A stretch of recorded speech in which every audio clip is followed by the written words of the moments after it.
Exercise 1. Hi, can I help you? I'd like to find out if you have any excursions suitable for families. Sure. How about taking your family for a cruise? We have a steamship that takes passengers out several times a day. It's over 100 years old. That sounds interesting. How long is the trip? About an hour and a half. And don't forget to take pictures of the mountains. They're all around you when you're on the boat and they look fantastic. Okay. And I assume there's a cafe or something on board? Sure. How old are your children? My daughter's 15 and my son's 7. Right. Well, there are various things you can do once you've crossed the lake to make a day of it. One thing that's very popular is a visit to the country farm.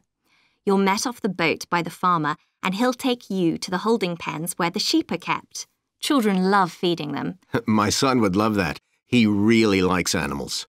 Well, there's also a 40-minute trek round the farm on a horse if he wants. Do you think he'd manage it? He hasn't done that before. Sure. It's suitable for complete beginners. Good. And again, visitors are welcome to explore the farm on their own, as long as they take care to close gates and so on. There are some very beautiful gardens along the side of the lake which also belong to the farm. They'll be just at their best now. You could easily spend an hour or two there. Okay, well, that all sounds good. And can we get lunch there? You can, and it's very good, though it's not included in the basic cost. You pay when you get there.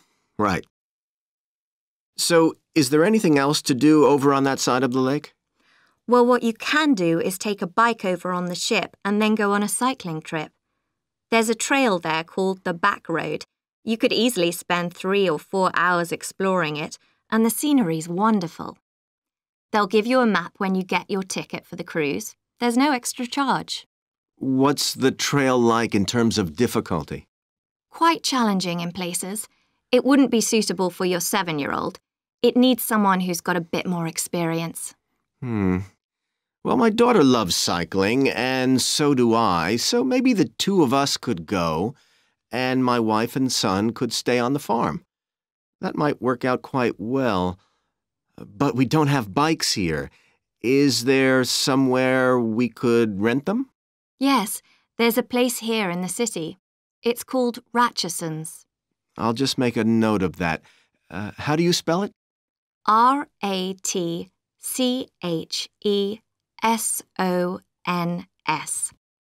It's just by the cruise ship terminal.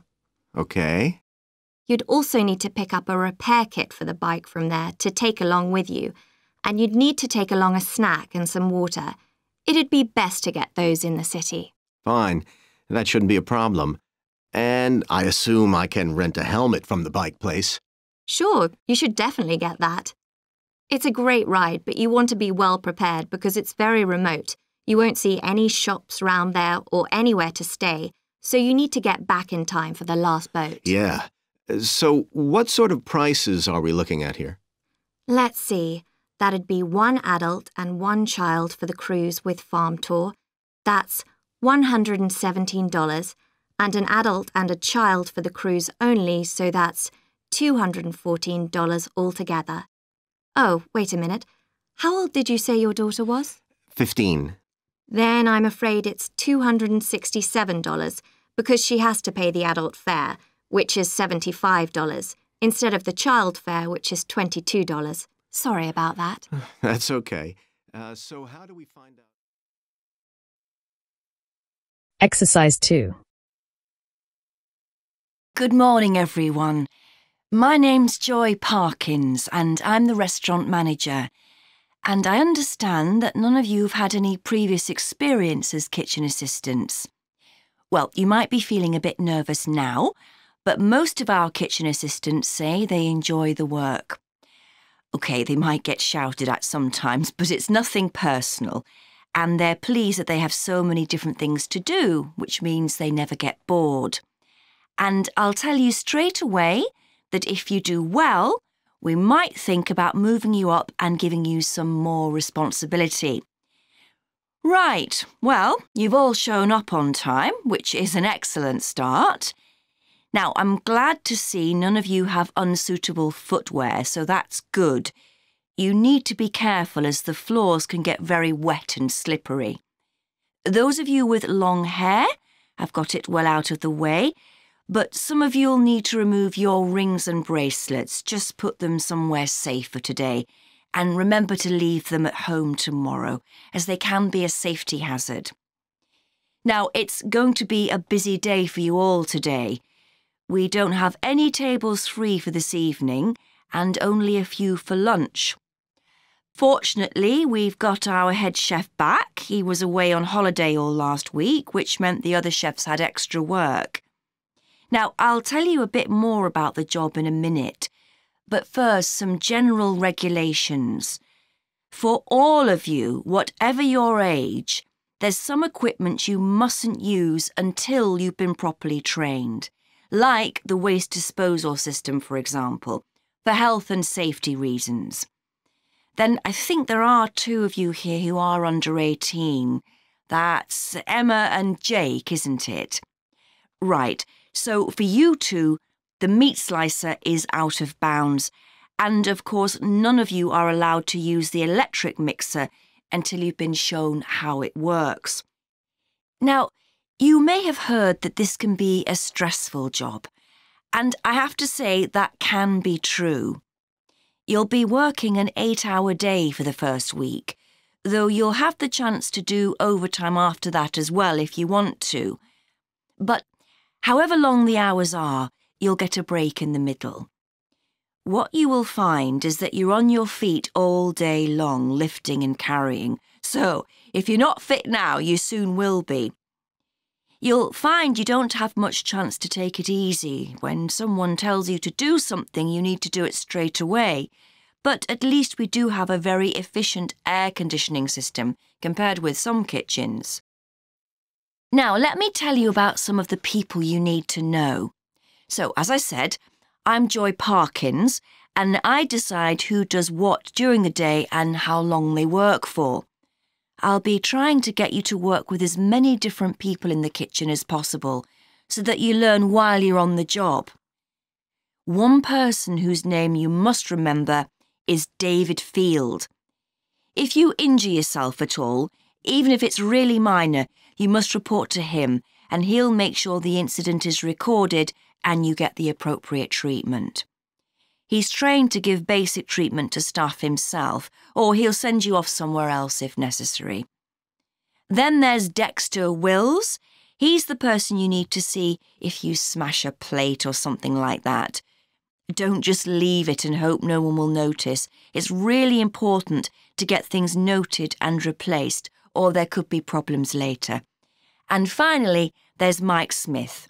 He's the member of staff who takes care of all the stores of perishables. So, if you notice we're getting low in flour or sugar or something, make sure you let him know so he can put in an order. OK, now the next thing we need to cover. Exercise 3. OK, Stuart, we need to start planning our paper on public libraries. Have you thought of an angle yet? Well, there's so much we could look into. How libraries have changed over the centuries, for instance, or how different countries organise them. What do you think, Trudy? Maybe we should concentrate on this country and try and relate the changes in libraries to external developments, like the fact that far more people can read than a century ago, and that the local population may speak lots of different languages. We could include something about changes in the source of funding too. Yes, but remember we're only supposed to write a short paper, so it's probably best if we don't go into funding in any detail. Right. Well, shall we just brainstorm a few ideas to get started? OK. We obviously need to look at the impact of new technology, particularly the internet. Now that lots of books have been digitalised, people can access them from their own computers at home. And if everyone did that, libraries would be obsolete. Yes. But the digitalised books that are available online for free are mostly out of copyright, aren't they? And copyright in this country lasts for 70 years after the author dies. So you won't find the latest bestseller or up-to-date information. That's an important point. Anyway, I find it hard to concentrate when I'm reading a long text on a screen. I'd much rather read a physical book. And it takes longer to read on a screen. Oh, I prefer it. I suppose it's just a personal preference. I expect the libraries will go on evolving in the next few years. Some have already become centres where community activities take place, like local clubs meeting there. I think that'll become even more common. I'd like to think so.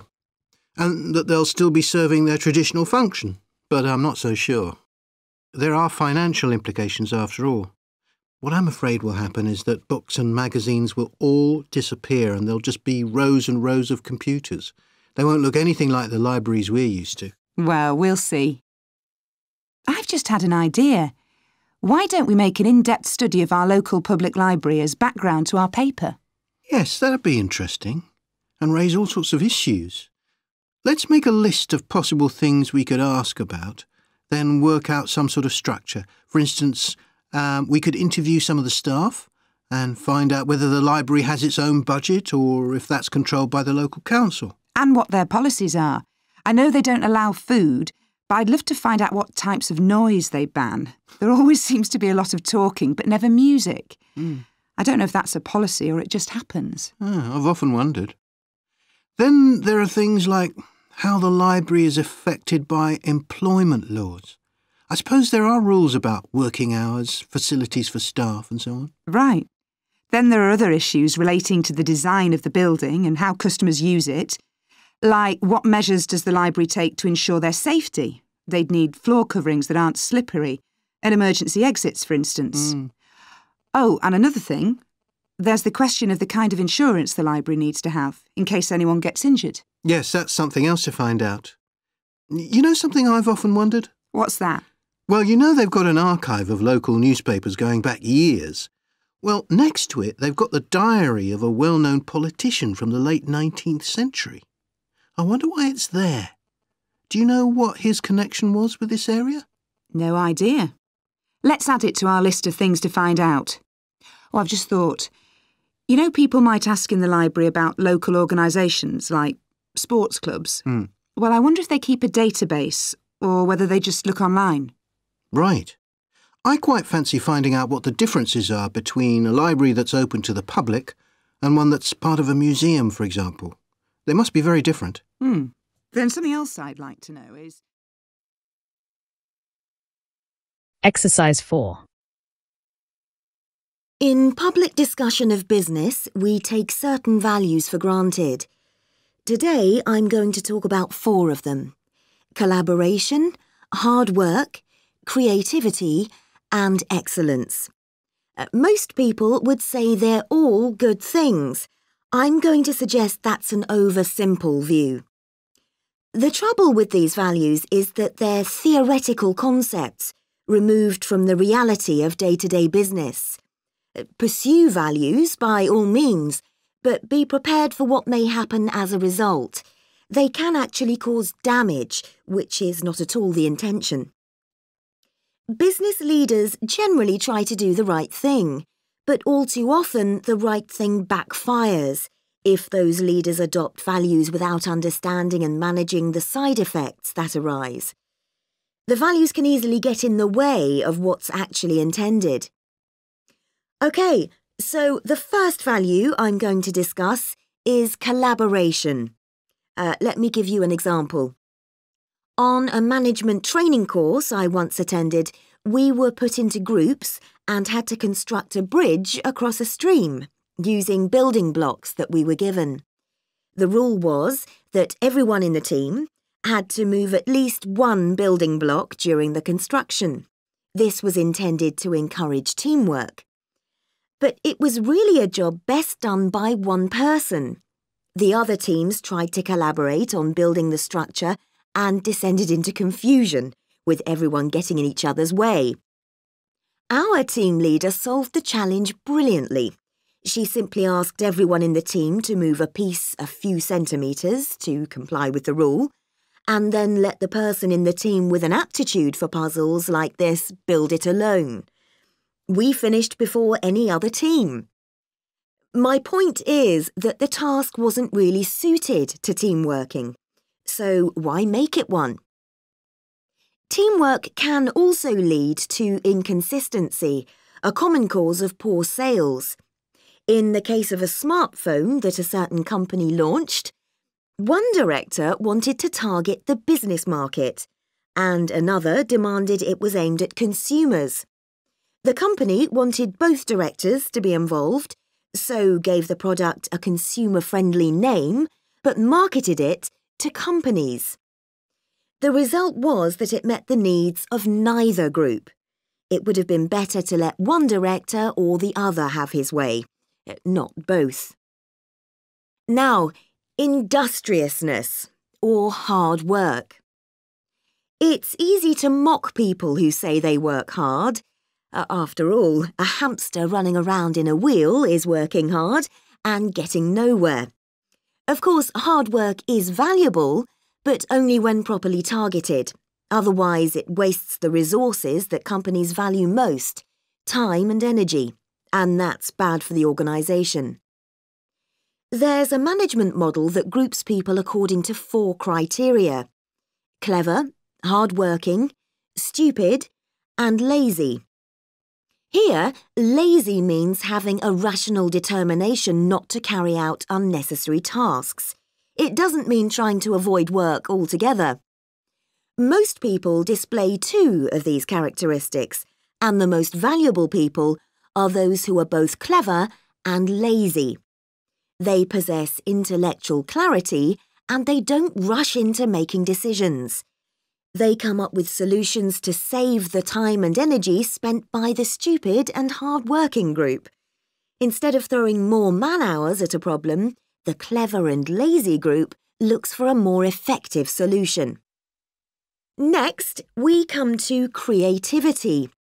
This often works well. Creating an attention-grabbing TV commercial, for example, might lead to increased sales. But it isn't always a good thing. Some advertising campaigns are remembered for their creativity without having any effect on sales. This happened a few years ago with the launch of a chocolate bar. Subsequent research showed that plenty of consumers remembered the adverts, but had no idea what was being advertised. The trouble is that the creator derives pleasure from coming up with the idea and wrongly assumes the audience for the campaign will share that feeling. A company that brings out thousands of new products may seem more creative than a company that only has a few, but it may be too creative and make smaller profits. Creativity needs to be targeted to solve a problem that the company has identified. Just coming up with more and more novel products isn't necessarily a good thing. And finally, excellence.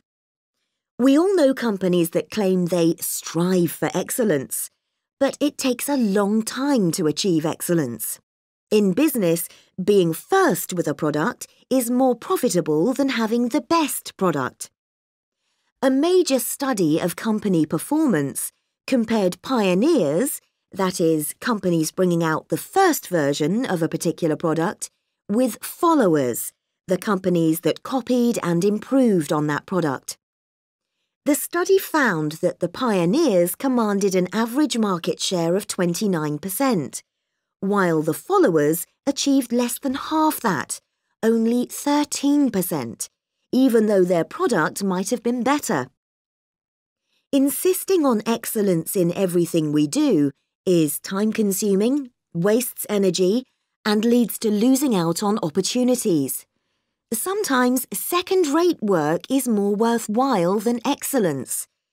Make sure it's excellent sounds like a good approach to business, but the just get started approach is likely to be more successful. Exercise 5. Good morning, Kenton Festival box office. How can I help you? Oh, good morning. I'm coming to Kenton for a few days' holiday next month, and a friend told me there's a festival. She gave me this number to find out about it. That's right. The festival begins on the 16th of May and goes on till the 19th. Oh, that's great. I'll be there from the 15th till the 19th. So, could you tell me the programme, please? Well, on the first day, there's the opening ceremony in the town centre. People start gathering around 2 o'clock to get a good place to see from, and the events will start at 2:45 and finish about 5:30. OK, thanks. I'll make sure I get there early to get a good spot. The festival will be officially opened by the mayor. He'll just speak for a few minutes, welcoming everyone to the festival. All the town councillors will be there, and, of course, lots of other people. Right. Then there'll be a performance by a band. Most years we have a children's choir, but this year the local army cadets offered to perform, and they're very good. Uh-huh. After that, a community group from the town will perform a play they've written themselves, just a short one. It's about Helen Tungate. I don't know if you've heard of her. I certainly have. She was a scientist years ago. That's right. She was born in Kenton exactly 100 years ago, so we're celebrating her centenary. I'm a biologist, so I've always been interested in her. I didn't realise she came from Kenton. Yes. Well, all that will take place in the afternoon, and later, as the sun sets, there'll be a firework display. You should go to the park to watch, as you'll get the best view from there. And the display takes place on the opposite side of the river. It's always one of the most popular events in the festival. Sounds great. And what's happening on the other days? There are several events that go on the whole time.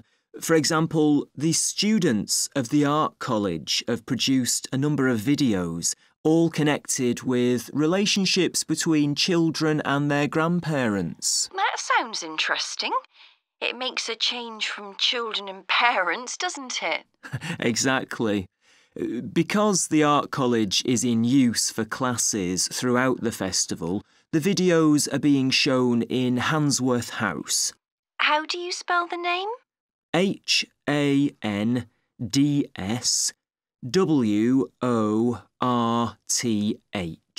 Handsworth House. It's close to the town hall. Right. Now, let me see, what else can I tell you about? Are there any displays of ballet dancing? I'm particularly interested in that, as I do it as a hobby. There isn't any ballet, I'm afraid, but there'll be a demonstration of traditional dances from all round the country. Well, that'd be nice. Where's that being held? It's in the market in the town centre. The outdoor one, not the covered market. And it's on at 2 and 5 every afternoon of the festival, apart from the first day. Lovely. I'm interested in all kinds of dancing, so I'm sure I'll enjoy that. I'm sure you will. And I'd really like to go to some concerts, if there are any. Yes, there are several. 3 performed by professionals and 1 by local children. And where is it being held? It's in the library, which is in Park Street. On the 18th at 6:30 in the evening. I presume I'll need tickets for that. Yes, you can book online, or you can buy them when you arrive in Kenton, either at the festival box office or from any shops displaying our logo in the windows. Well, I think that'll keep me busy for the whole of my stay in Kenton. Thank you so much for all your help. You're welcome. I hope you enjoy your stay. Thank you. Goodbye. Exercise 6. Right. I've now almost succeeded in finalising plans for our tour, so I'll bring you up to date with what I know. As you know, we're flying first to Munich on Monday the 4th. The flight is at 11:30, so it's too early to have lunch at the airport. I suggest we meet there for coffee at 10, which should give us plenty of time for breakfast before we leave home.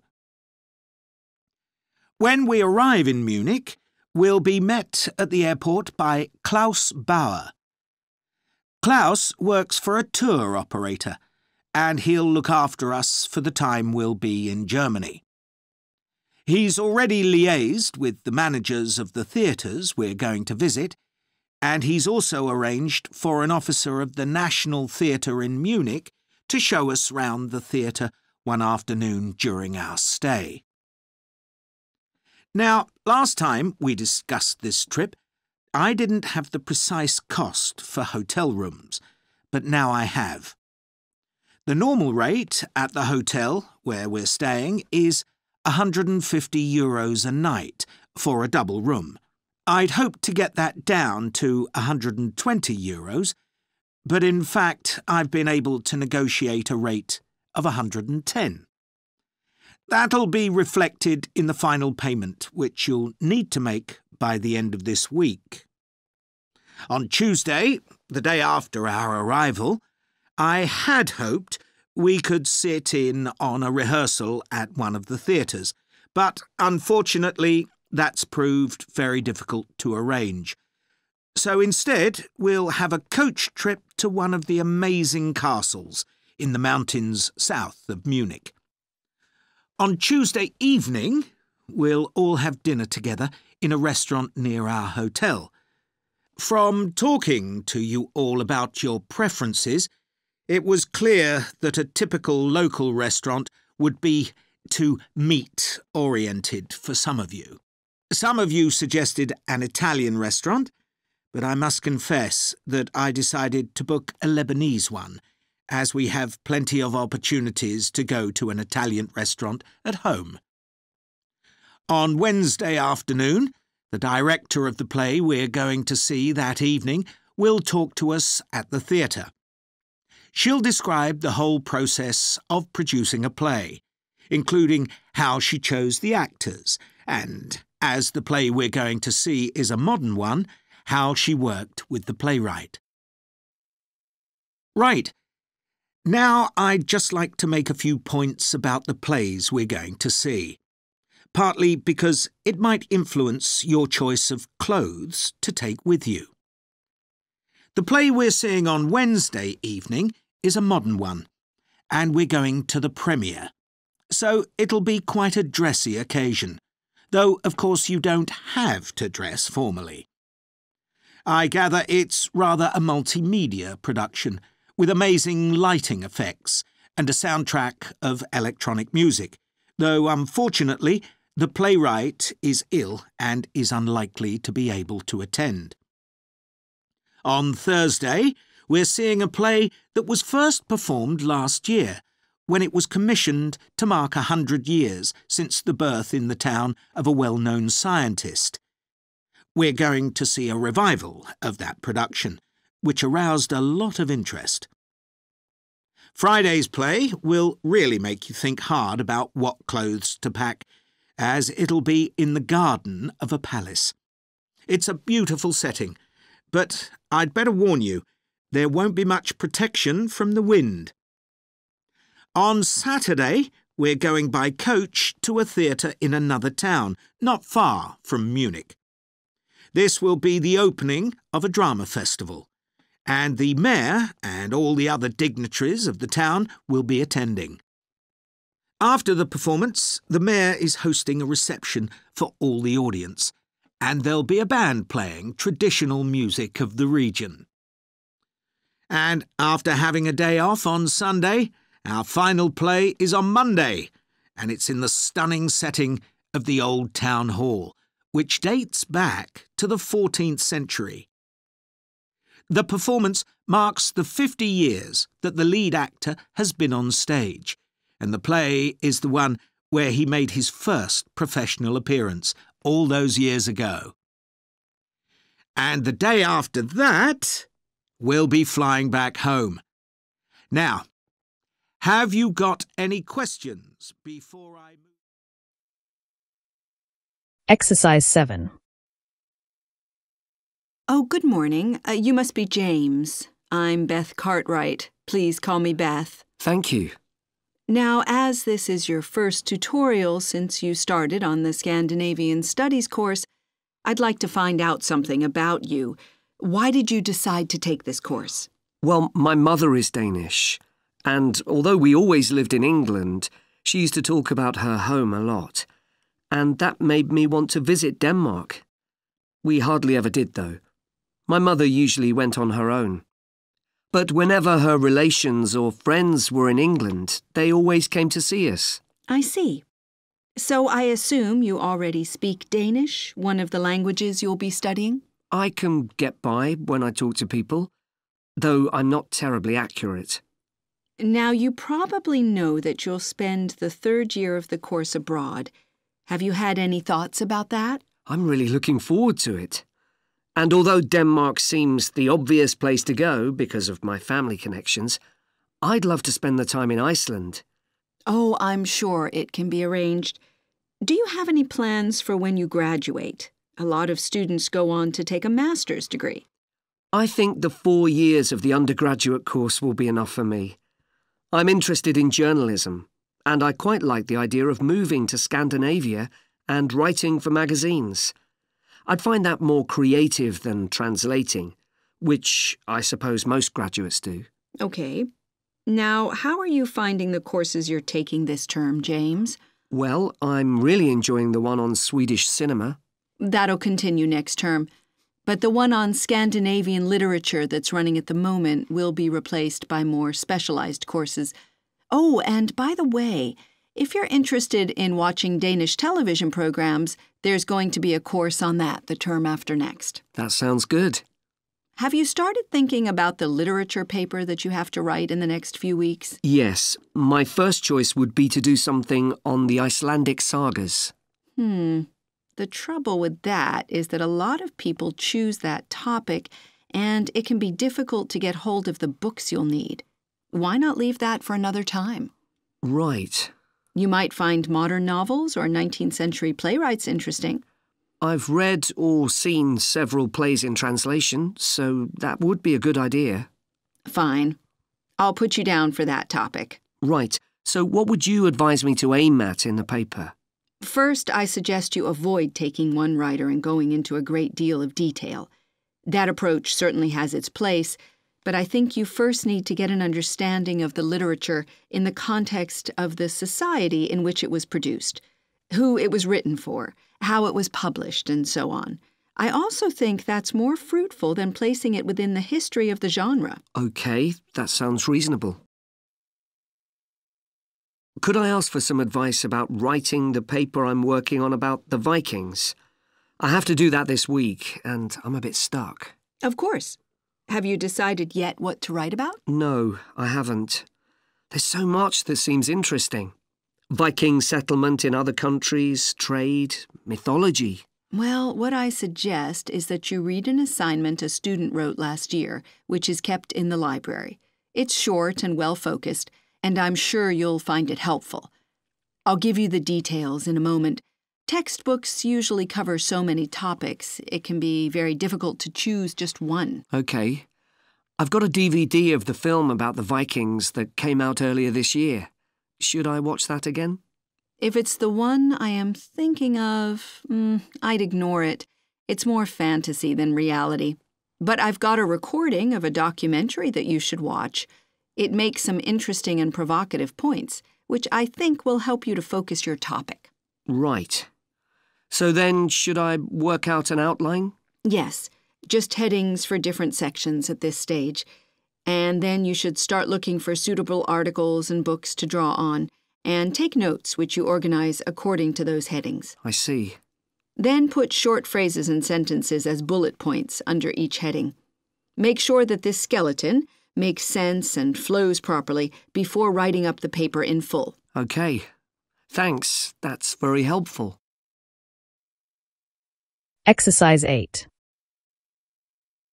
Over the years, attitudes towards workers have changed considerably. After all, there was a time when workers had no rights at all and laboured in appalling conditions. Conditions have improved a lot, but conflict in the workplace is still common, and human resources managers nowadays need to be able to deal with it when necessary.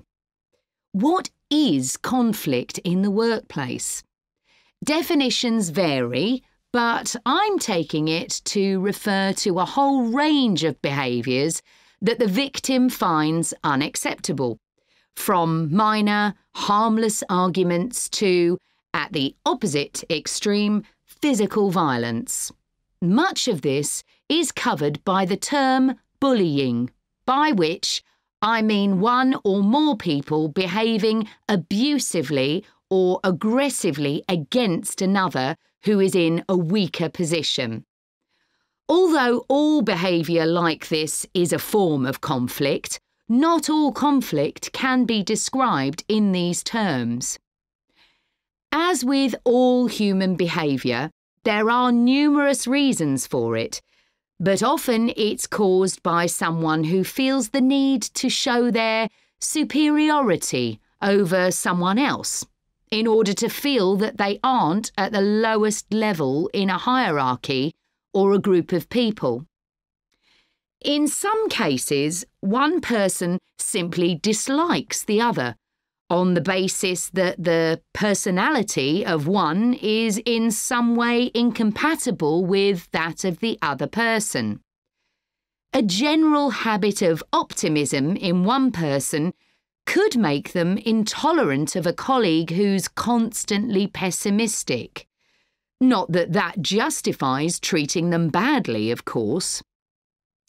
Some conflicts arise when people are more interested in promoting themselves and their team than in the company as a whole. These conflicts are called structural and could come about, for example, when a sales team believe they are the only people in the business who do any useful work and look down on behind-the-scenes administrators. Conflict obviously affects the individuals concerned. The situation is likely to be very stressful for victims, resulting in their absence from work, possibly for months. For the company, if no effort is made to deal with conflict, it can spiral out of control and even lead to the breakdown of the business. Some interesting work with chief executives, CEOs, has uncovered some of the reasons why they may treat colleagues badly. Many CEOs combine two opposing characteristics: confidence, that is, the belief that they're capable of great achievements, with a high level of anxiety, a fear of missing targets, whether set by themselves or by the directors of the company. This combination can make them respond badly to anyone who questions their decisions. In a high-pressure work environment, such characteristics become problematic, and it's particularly difficult to tackle the situation where colleagues, managers, and board members are all trying to achieve their own visions. When they can't agree on strategic issues and on where they see the business going, there are real problems. For managers at lower levels within the organisation, it might seem that an autocratic form of management, where the chief executive gives orders and everyone else has to obey, would see more conflict than others. Interestingly, though, a company with a more democratic business model can suffer more when uncertainty about who to report to leads to conflicting demands. Now I'll say a little about dealing with the type of conflict that has harmful effects. Of course, the ideal is to prevent it arising in the first place. A good manager at any level will make efforts to earn the respect of the people they work with, particularly those who report to them. That will involve politeness in all communications and treating them as equals who happen to have a different role within the organisation. Sometimes, of course, conflict does occur and can get out of hand. In such cases, the Human Resources Department often gets involved. However, if one of the parties in a conflict sees human resources as simply a mouthpiece for the chief executive, then an external mediator might be able to help. By talking to both sides and trying to find the truth of what's been happening, they can build a clear picture of the situation and give feedback that both sides will accept, precisely because they're independent.